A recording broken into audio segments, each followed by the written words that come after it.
In 1943, German generals saw the savior of the Reich, a jet fighter, the Me-262, that could stop the Allied bombers cold. They pleaded with Hitler to unleash it. But the Führer didn't want a shield. He wanted a vengeance weapon. This is the story of how one man's obsession wasted billions and lost the air war. July 28, 1943. 11,000 feet above the smouldering ruins of Hamburg. You can smell it even up here. Through the oil, the glycol, and the cordite stench of his own Focke-Wulf 190's cannons, Major Heinz Baer can smell the city. It's the smell of roasted brick, melted asphalt, and meat. Below him, Hamburg is no longer a city. It is a monument to an apocalypse, a vast, churning pyre consuming itself. For days, the British have hit it by night, and for days, the Americans have hit it by day. This is Operation Gomorrah. Baer, a 200 victory expert, shoves his throttle forward. His wingman, a terrified 9-year-old named Klaus, sticks close. They are climbing, desperately trying to intercept the next wave. Contacts! Angel 2-0, 2-0. The controller screams in their headsets, his voice cracking with static and panic. There they are, not a formation, but a wall of metal. A staggered, self-defending combat box of Boeing B-17G flying fortresses, glinting in the high-altitude sun. The mighty 8th Air Force. Klaus, on me, Baer commands, his voice a low growl. We take the straggler, high 6. They roll in, and the sky erupts. This is what the frontline Luftwaffe pilot faces every single day. You aren't just attacking a bomber. You are flying into a geometric nightmare of 50 caliber machine gun fire. Every B-17, the Wehrmacht, 4-engine, bristles with 13 heavy machine guns. A single box of 3-6 bombers throws over 400 heavy slugs per second into the air. Baer's 190 shudders as rounds tear through the air around him. He triggers his 4 20mm cannons and 2 machine guns. The shells walk across the fortress's wing and an engine catches fire. But as he pulls off, Klaus makes a mistake. He stays in the cone of fire for half a second too long. I'm hit! Leitwerk! My tail! Klaus shrieks. Baer wrenches his head around. Klaus's Focke-Wulf is falling, not burning, but tumbling, its rudder shredded. The radio clicks, and then silence. Baer curses, slamming his fist against the cockpit canopy. Another one. Another priceless pilot. Another frontline fighter. Gone. And for what? One damaged bomber that is still flying. Hundreds of miles away, in Berlin, General der Jagdflieger Adolf Galland, the youngest general in the German armed forces, a 100 victory ace himself, with his signature moustache and cigar holder slams down a telephone receiver. The reports from Hamburg are not just bad, they are existential. The Reich Air Ministry is a place of frantic, paper-thin denial. Hermann Göring, the Reichsmarschall, blusters about the cowardice of his pilots. But Galland knows the truth. His men are not cowards. They are lions being sent to their death, armed with knives against machine guns. The Furbu 190 and the Bf 109 are superb aircraft, but they are piston-engine aircraft. They were designed to fight other fighters, not to punch through a flying battleship that can soak up hundreds of cannon shells and keep going. Galland paces his opulent office, the air thick with cigar smoke. He looks at the map. The red lines of the American bomber streams are no longer just raids. They are a spear, plunging daily into the heart of Germany, aimed at the factories that build the 109 seconds, the 190 seconds, and the U-boats, the ball-bearing plants at Schweinfurt, the aircraft factories at Regensburg. They are losing the war of attrition. They are trading one experienced pilot for a handful of American aircrew who will be replaced within a week. The Luftwaffe is bleeding out. But Galland has a secret. In a restricted hangar at Lechfeld, test pilots are flying something that doesn't belong in 1943. It's a prototype, designated Me-262. It has no propeller. It moves with a terrifying, futuristic hiss, pushed by 2 revolutionary Junkers Jumo 004 turbojet engines. Galland himself had flown it. The experience had shaken him. It was, he wrote, as if an angel were pushing. This aircraft isn't just fast. It is a generational leap. It climbs like a rocket and flies at over 540 miles per hour, more than 120 miles per hour faster than the American P-51 Mustang that is just beginning to appear. The 50 caliber guns on the B-17 seconds, which track a 350 mph W-190, simply cannot track the M262. It closes the distance too quickly. It's a phantom. In Galland's mind, the solution is crystal clear. This isn't just a new fighter. It is the savior of the Reich. He envisions Jagdverbände, fighter wings, composed entirely of these jets. They would ignore the American escorts. The Mustangs and Thunderbolts couldn't catch them. They would be unleashed on the bombers, and the bombers alone. Fitted with heavy 30mm cannons, or even the new R-4M rockets, a single Me-262 could slash through a combat box in one pass, destroying a B-17 with a 1-second burst. The slaughter of the Wehrmachts would be catastrophic. The Americans, unable to sustain such losses, would be forced to call off the daylight bombing campaign. Germany would have its shield. This is the only chance. Galland picks up the phone again.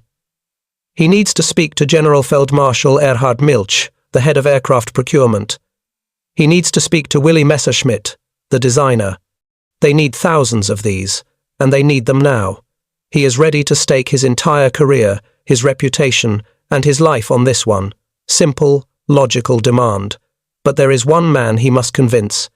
A man who lives in a reinforced concrete bunker in East Prussia, surrounded by sycophants, increasingly detached from reality. A man who doesn't want a shield. He wants a sword. November 26th, 1943. The Wolfschanze, Rastenburg, East Prussia. The air in the Führerbunker is foul. It's a damp, concrete-scented tomb, buzzing with the hum of ventilation systems that barely circulate the stale, smoky air. Here, in the heart of a gloomy, mosquito-infested forest, Adolf Hitler is directing a war that is unraveling on every front. General der Jagdflieger Adolf Galland stands rigid, his palms sweating. He hates this place. He hates the sycophants, the yes-men, and the palpable atmosphere of delusion. He is here with General Feldmarschall Erhard Milch and Professor Willy Messerschmitt himself. Today, they will formally present the Me-262 to the Führer. This is the moment. On a table sits a simple, painted, wooden model of the jet. It looks like a shark, sleek and predatory. My Führer, Galland begins, his voice firm. The reports from the front are unequivocal.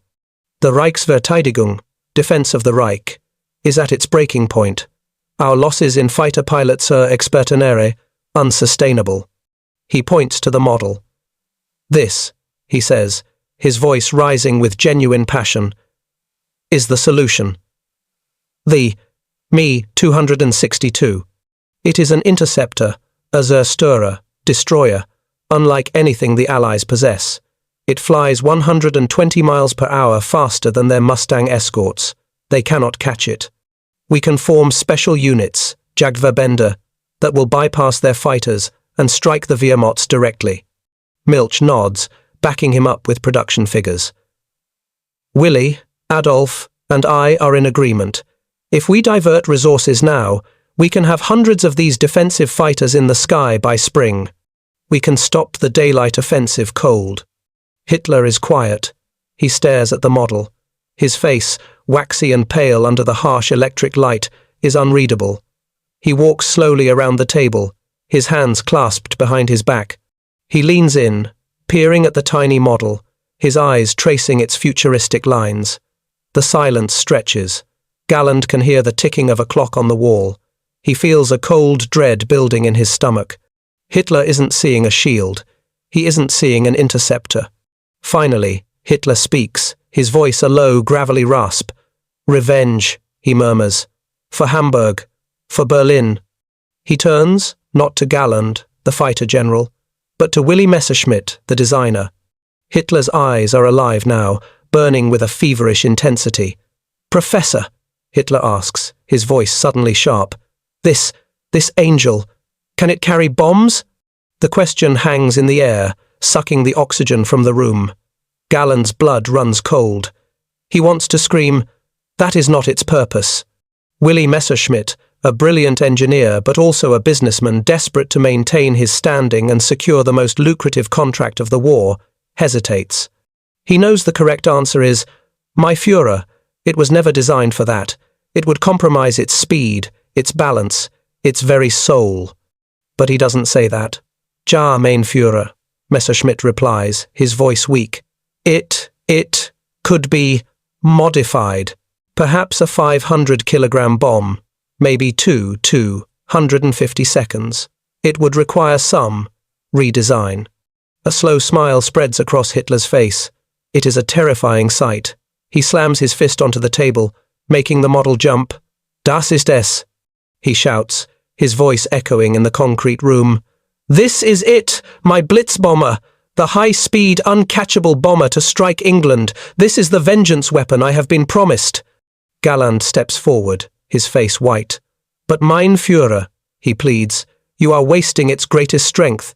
Its speed is its defense as a fighter. As a bomber, it's tactically useless. A 500-kilogram bomb is nothing. A single B-17 carries 10 times that. We need it to stop the B-17 seconds, not to drop pebbles on London. Hitler rounds on him, his eyes bulging with rage. Silence, he screams. You know nothing. You fighter pilots are all cowards, infected with defeatism. You only think of defense. I think of attack. I think of retaliation. He turns to the assembled officers. I want an Führerbefehl, Führer's order, drawn up immediately. The May 262 is to be designated as a Jagdbomber, fighter bomber. All production will be for the Blitzbomber variant. And I forbid, he leans in, hissing the words at Galland, I forbid anyone from ever speaking of it as a fighter plane again. The generals are stunned into silence. They look at each other, their faces masks of disbelief. This is not a strategic disagreement. This is madness.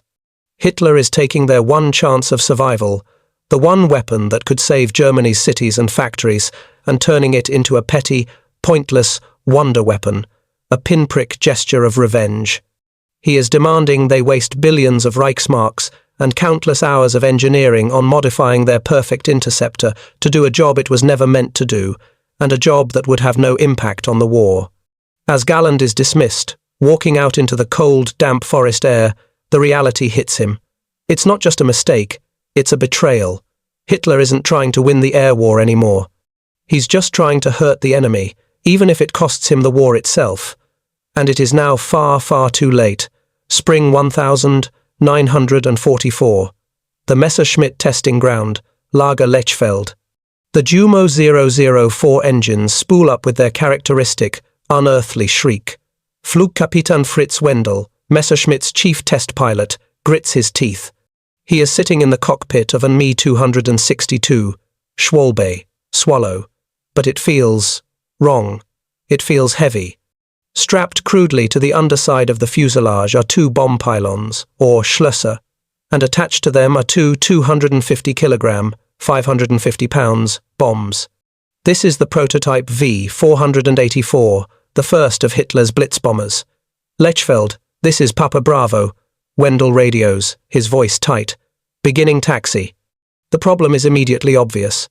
The Me-262 has a revolutionary tricycle landing gear. With the bombs attached, the aircraft's center of gravity is a mess. The nose wheel is pinned to the ground. Wendell has to slam on his brakes, just so the prop wash from the engines can lift the nose wheel enough to steer the damned thing onto the runway. It's a joke, a lethal, idiotic joke. For months, this has been the reality. While Galland in Berlin chain smokes cigars and fields frantic calls from frontline Geschwader commanders being annihilated in the skies, Willy Messerschmitt's brilliant engineers are not working on mass production. They are trying to solve a problem that should not exist. They are trying to turn a thoroughbred racehorse into a plough mule. The Führer's order has caused an engineering cascade of pure stupidity. To make the 262 a bomber, it needs a bomb sight. But the aircraft is too fast.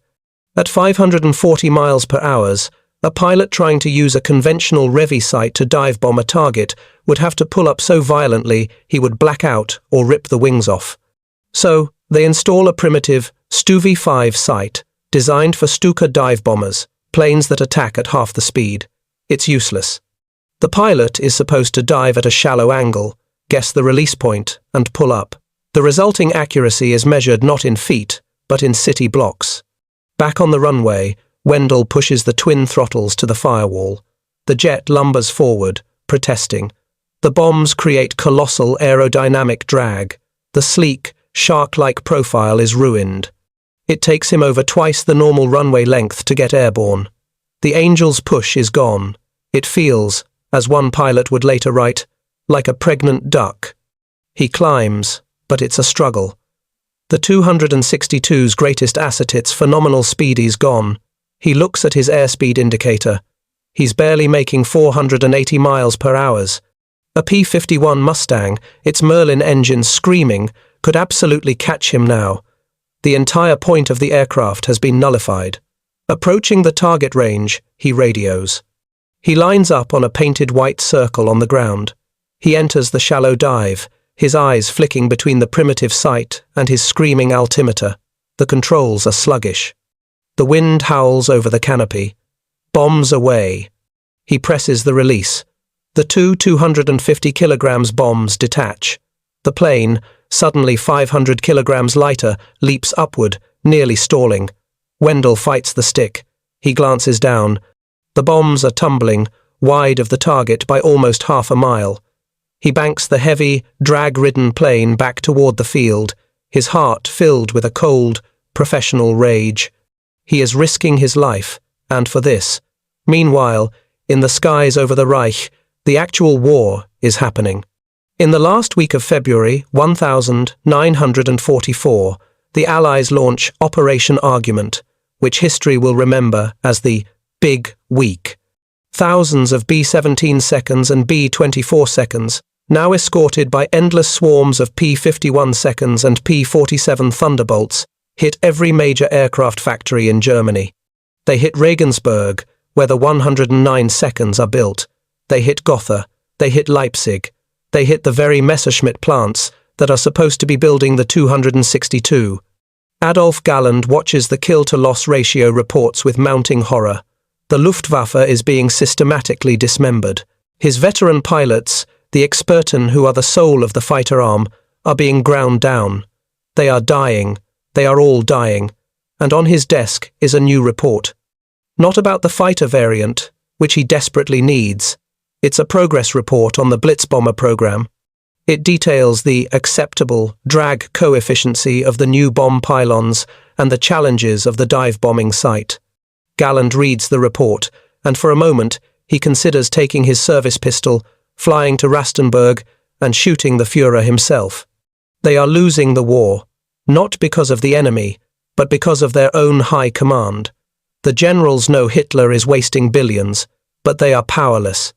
The Blitzbomber program continues, a grotesque pantomime of military strategy, while the skies of Germany are filled with the smoke of their burning cities. June 10th, 1944. Skies over Normandy, France. 4 days after D-Day, the Allies have carved a massive bleeding wound in Hitler's fortress Europe. The beaches are a chaotic metropolis of men and steel. And in the skies above, Allied air power reigns supreme. Mustangs, Spitfires, and Thunderbolts own the air, strafing anything that moves. This is the exact scenario Hitler's Blitzbomber was supposedly for. An invasion, a target-rich environment. Oberstleutnant Kurt B. Name withheld for post-war privacy. Commander of Kampfgeschwader 5-1 Bomber Wing 51, grips his control column. He is leading the world's first-ever jet bomber attack. His Me-262, a 2A Sturmvogel, Stormbird, feels sluggish, the two 500-pound bombs beneath it creating immense drag. He and his men were told they were the Wunderwaffe. They were told they were uncatchable. They were lied to. As they approach the beachhead, a squadron of Royal Canadian Air Force Spitfires, operating from a hastily built strip in France, spots them. Bandits, 6 o'clock. They look like 262 seconds. The Sturmvogels are heavy. They can't accelerate. They can't turn. They can only run in a straight line. The Spitfire pilots, expecting an impossible foe, are stunned to find they can catch these wonder weapons in a dive. Kurt watches in horror as his wingman is set upon by 4 Spitfires. The jet, which should have been a Phantom, is cornered. Its engines, so revolutionary, are also fragile. A well-placed burst of 303 caliber fire is all it takes. The 262's port engine disintegrates, and the plane snaps into a violent, unrecoverable spin, slamming into the French countryside. Jettison bombs, jettison and run. Kurt screams over the radio. He shoves his nose down, dropping his own bombs miles away from the Allied fleet, just to gain enough speed to escape. He returns to his base at sunset, his squadron shattered, having inflicted 0 meaningful damage on the invasion. The Blitzbomber is a failure. It is a myth. July 1944. Berlin and Lechfeld. The Normandy reports land on Adolf Galland's desk with a sickening thud. The Wunderwaffe has done nothing. It is a strategic-level farce. Galland has had enough. Hitler's orders, his rages, his fantasies, they are no longer just wrong. They are treasonous. The Reich is being destroyed from within. He makes a decision. He will defy the Führer. He flies to Lechfeld, where the 262 seconds are being tested. He gathers the shell-shocked engineers and demoralized test pilots. The Führer has forbidden us from calling this a fighter, Galland announces to the group, his voice cold. Very well. From now on, it is not a fighter. It is a bomber interceptor. But its primary testing role, he says, staring down his own officers, will be its ability to destroy 4-engine bombers. We will create a test commando, Erprobungskommando 262. We will develop the tactics, and we will get the proof. It is a conspiracy, plain and simple. Galland begins to divert every 262 he can get his hands on, every prototype, every damaged Blitzbomber that returns, and sends them to this new unit. He orders the bomb pylons ripped off and the full devastating armament of 4 30mm Mk108 cannons installed. On July 26, 1944, the proof arrives. Lieutenant Alfred Schreiber takes off from Lechfeld on a high-altitude test. He is not hunting, he is simply flying. His radio crackles. A high-altitude intruder, a Schneller Mosquito. A British de Havilland Mosquito. The Wooden Wonder. The fastest photo reconnaissance aircraft the Allies have. It flies so high and so fast that for years no Luftwaffe fighter has been able to reliably catch it. It is the untouchable ghost. Schreiber, in his purebred fighter 262, just looks at his altimeter and pushes his throttles. The jet doesn't climb. It ascends. There is no agonizing, engine-straining pursuit. He is simply going up. At 30,000 feet, the Mosquito pilot, Flight Lieutenant A. E. Wall, is comfortable. He's taking his pictures, his twin Merlin engines humming. He's safe. He glances out his canopy, and his heart stops. A shape is there. No propeller, just wings. It's climbing faster than him. It's gaining. It's impossible. Schreiber closes the distance in seconds. He doesn't even have to aim carefully. The 30mm cannons are not machine guns. They are low-velocity mine throwers. They fire a shell as big as a milk bottle. He presses the trigger. THUMP, THUMP, THUMP, THUMP. 4 shells hit the Mosquito. It does not catch fire. It does not trail smoke. It ceases to exist. The wooden airframe disintegrates, vaporized by the high explosive rounds. It is the first ever combat victory by a jet fighter. When Schreiber lands, the data is rushed to Galland. This is it. This is the weapon. One pilot, in one jet, has just effortlessly destroyed the Allies' most high-performance aircraft. The generals are galvanized. Galland, General Oberst, Speer, Minister of Armaments, and others now have the data. They must go back to Hitler. They must force him to see the truth. The Blitzbomber is a waste. The Jaeger is the savior. But as they prepare for this final, desperate confrontation, the entire world shifts. On July 20th, 1944, a bomb explodes in the Wolfschanze. Hitler survives, but he is not the same. He is a paranoid, vengeful, trembling wreck, trusting no one, least of all his traitorous generals. Early August, 1944. The Wolfschanze, East Prussia. The bunker is hotter, more oppressive than ever. The air is thick with suspicion. SS guards are everywhere, their eyes cold and dead. The July 20th bomb plot has failed, but it has ripped the last veil of sanity from the Führer's high command. Adolf Hitler is a physical wreck. His left arm trembles uncontrollably. His eardrums are perforated. He is paranoid, living on a cocktail of drugs, and he sees traitors in every shadow. Into this lion's den walks Adolf Galland, now joined by Albert Speer, the Minister of Armaments. This is no longer a request. It is a final, desperate gamble. They stand before Hitler. The room is crowded with SS adjutants and loyal sycophants like Goering and Himmler. Galland feels utterly alone. "My Führer."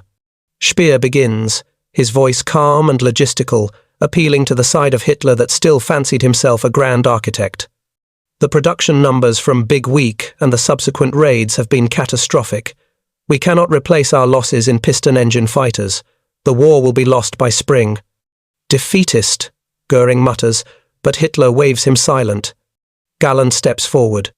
"My Führer, the Blitzbomber program at Normandy was a failure. They were intercepted. They were shot down. They hit nothing." He then plays his trump card. However, Erprobungskommando 262, the test unitas, had a success. Lieutenant Schreiber, in a pure fighter variant, intercepted and destroyed a British Mosquito at high altitude. Hitler's head snaps up. The Mosquito, the aircraft that had plagued him for years, the one Goering had promised to stop and never could. He shot one down? Hitler asks, his voice a dry rasp.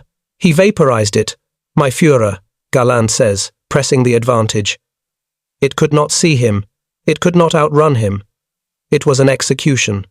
We have the data. One jet fighter is worth 10 conventional fighters. Give me the May 262 as a Jaeger, and I can still sweep the Wehrmachts from the sky. It is the only way. The room is silent.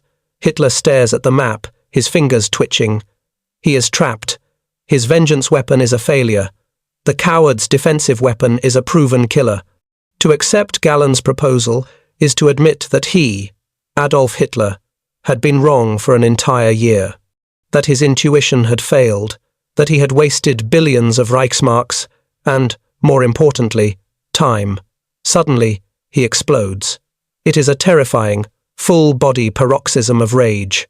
He lurches to his feet, spittle flying from his lips. "Verrat!" he screams, his voice cracking. "Treason! You have been deceiving me all along. You and your defeatist generals. You built this as a fighter behind my back." He points a trembling finger at Galland. You are responsible. You have sabotaged my Blitzbomber. You are the one who has given the Allies a year to destroy our homeland. Galland stands his ground, rigid, expecting to be arrested, to be shot. Then, just as quickly as it began, the rage subsides. Hitler slumps back into his chair, breathing heavily. He is exhausted, beaten. "Fine," he whispers, his voice filled with venom. "Fine. Build your Jaeger. Have your fighter. It doesn't matter." He looks up, his eyes dead. "You are too late. You have failed me. You have all failed me." Galland and Speer exchange a look of pure, cold shock. They won. He said yes, but the victory tastes like ash. The Führerbefehl is given. The Me 262 Schwalbe is now, finally, officially a priority interceptor. The Sturmvogel bomber program is to be downgraded. Galland rushes from the bunker, his mind racing. He has the order. Now, the real battle begins. He needs to form a wing, a Jagdgeschwader. He knows exactly the man to lead it. General Major Josef Pips Priller? No, he's in Normandy. Oberst Johannes Steinhoff. Yes, and the best Experten left alive. They will form Jagdgeschwader 7. But as his car speeds away from the Wolfschanze, the bleak reality of Hitler's final words haunts him. You are too late. For a year, the Me-262 production lines had been stalled, re-engineered for bomb pylons, waiting on bomb sites. Now, in the late summer of 1944, those same factories are piles of rubble. The ball-bearing plants are craters. And most critically, the synthetic fuel plants at Liuna and Ploiești are being systematically erased from the map by the very B-17 seconds the 262 was meant to kill. Hitler hadn't just wasted the weapon. He had wasted the time to build it and the fuel to fly it. Galland had won the argument, only to realize the war was already lost. March 18th, 1945. Airspace over Brandenburg, Germany. Oberleutnant Kurt Welter, flying an Me-262 from Jagdgeschwader 7, snaps his oxygen mask into place. His entire body thrums with the alien vibration of the Jumo 004 jets. Below him, the snow-covered forests are a stark white. Above him, at 32,000 feet, is the target. You are not looking at a formation. You are looking at the sky. The entire sky. A stream of 8,000 American and British bombers, a river of metal 200 miles long, is rolling over the remnants of Germany. They are protected by over 1,500 escorts P-51Ds with their bubble canopies, P-47 seconds, even British Tempests. They are not attacking a factory. They are attacking the city of Berlin. And rising to meet them? Not the 1,000-plane Jagdverbände Galland had dreamed of in 1943, not even 100. Today, JG-7 can put 37, Me-262 seconds into the air. 37 jets against 9,500 enemy aircraft. It is not a battle. It is a gesture. Contacts, Dick Fish. The flight leader, Major Theodor Weissenberger, calls out, "Go for the Wehrmachts, ignore the escorts. Angriff." Welter shoves his throttles forward. The Angel's push is still there. He accelerates to a speed the P-51 seconds cannot comprehend. He is moving 150 miles per hour faster than them. He sees a group of Mustangs dive on him from high 6. In his FUVU 190, this would be a death sentence. In the 262, he simply treats them as stationary objects. He blows past them, as if they are tethered to the ground. Their tracers fall hopelessly behind him. Now, he is in the stream. He targets a B-17G at the edge of a combat box. He is on top of it in seconds. His 430mm cannons, these are not the guns of a fighter. They are the guns of a destroyer. THUMP, THUMP, THUMP. He holds the trigger for 1 second. The low-velocity shells arc out. 4 explosions, like flak, blossom on the B-17's right wing. The wing does not catch fire. It detaches from the fuselage. It simply rips off. The bomber, filled with 10 tons of high explosives, cartwheels into the formation below it, taking out another B-17 inches, a sympathetic detonation. 2 bombers, 1 pass, 1 second. This is the weapon Galland pleaded for. It is a scalpel that can sever the spine of the 8th Air Force. But as Welter pulls up, a new sound fills his ears, a high-pitched, terrifying shriek. He glances at his turbine temperature gauges. They are redlining.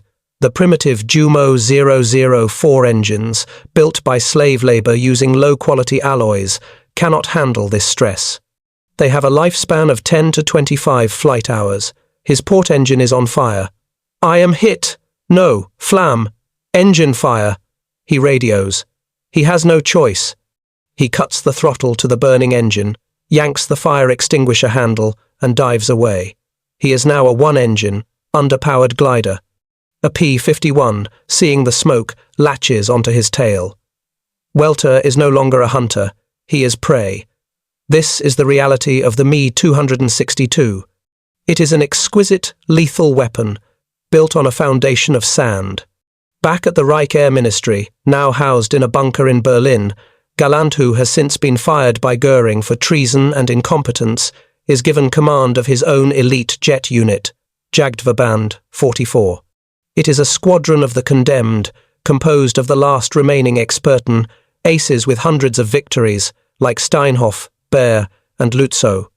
Their unit's motto, "The pilots are our armor." They have the jets, but they have no fuel. The Allied bombing campaign, which the 262 was supposed to stop, has been a complete success. The synthetic fuel plants at Liuna are gone. The jets sit on the ground, useless, covered in camouflage netting, while two 0-year-old pilots, who have never flown a piston-engine fighter, let alone a jet, are being slaughtered in the air. Hitler's obsession, his year-long delay, has proven to be the single most catastrophic decision of the air war. He was given the key to victory in 1943, and he obsessively, stubbornly, insanely hammered it into a useless piece of scrap metal until the door he needed to unlock was blown off its hinges. The generals knew, they pleaded, they conspired, but they were helpless against the delusion of one man.